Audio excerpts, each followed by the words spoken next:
Hello అండి. Welcome to all. ఈరోజు మన రెసిపీ వచ్చేసి మిగిలిన ఇడ్లీతో ఇలా డీప్ ఫ్రై చేసి పెట్టండి. పిల్లలైతే చాలా ఇష్టంగా తింటారు. చిప్స్ లాగా చాలా బాగుంటుంది. ఇక్కడ నాకైతే 4 ఇడ్లీలు మిగిలినాయండి. వీటిని ఇప్పుడు స్లైసెస్ లాగా కట్ చేసుకుందాము. మన ఛానల్ని ఫస్ట్ టైం విజిట్ చేసినట్లయితే మన ఛానల్ని సబ్స్క్రైబ్ చేసుకోవడం మాత్రం మర్చిపోకండి. అలాగే వీడియో మాత్రం ఎక్కడ స్కిప్ చేయకుండా చూడండి.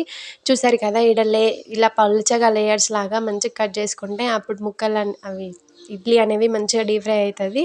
మంచిగా పైన క్రంచీగా లోపల సాఫ్ట్గా చాలా బాగుంటుంది. ఇక్కడ చూపిస్తున్నాను కదా, ఇలా మొత్తం కట్ చేసుకోండి అన్నిటిని. ఇలా కట్ చేసుకున్న తర్వాత ఇప్పుడు మనం డీప్ ఫ్రైకి సరిపడా ఆయిల్ వేసుకుందాము. స్టవ్ ఆన్ చేసుకొని ఒక ప్యాన్ పెట్టుకొని దాంట్లోకి డీప్ ఫ్రై సరిపడా ఆయిల్ వేసుకుందాము. ఆయిల్ అనేది హీట్ అవ్వనిద్దామండి.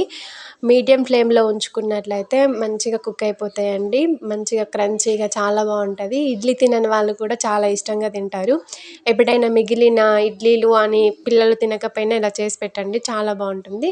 ఇప్పుడు ఇవి గోల్డెన్ బ్రౌన్ కలర్ వచ్చేంత వరకు బాగా డీప్ ఫ్రై చేసుకుందాము.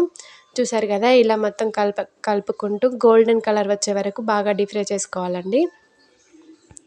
మొత్తం కలర్ చేంజ్ అయ్యేంత వరకు. చూసారు కదా, ఇలా కలర్ అనేది చేంజ్ అయిపోతుంది. ఒకవేళ ఇప్పుడే తీసుకున్నట్లయితే లోపల మొత్తం సాఫ్ట్గా ఉంటుందండి. ఇంకొంచెం కలర్ వచ్చినవి అయితే మంచిగా చాలా బాగుంటుంది. మన ఛానల్ని ఫస్ట్ టైం విజిట్ చేసినట్లయితే సబ్స్క్రైబ్ చేసుకోవడం మాత్రం మర్చిపోకండి. చూసారు కదా, ఇలా అన్నిటిని తీసుకొని పక్కకు పెట్టేసుకుందాము. మంచి కలర్ వచ్చింది, మంచిగా ఫ్రై అయిపోయినాయి కదా. ఇప్పుడు వీటన్నిటిని పక్కకు పెట్టేసుకుందామండి. ఇలా అన్నిటిని తీసేసుకుందాము.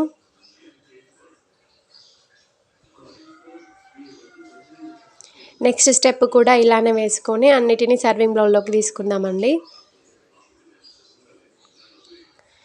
చూసారు కదా, టేస్టీ డీప్ ఫ్రైడ్ ఇడ్లీ అయితే రెడీ అయిపోయినట్టే. చాలా బాగుంటుందండి. ఒకసారి మీరు ట్రై చేసి చూడండి.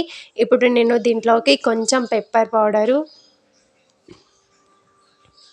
కొంచెం సాల్ట్ పైన స్ప్రింకిల్ చేసుకుంటున్నానండి. అంటే చప్పగా ఉండకుండా కొంచెం మంచిగా అనిపిస్తుంది అనమాట. పిల్లలు కూడా చాలా ఇష్టంగా తింటారండి.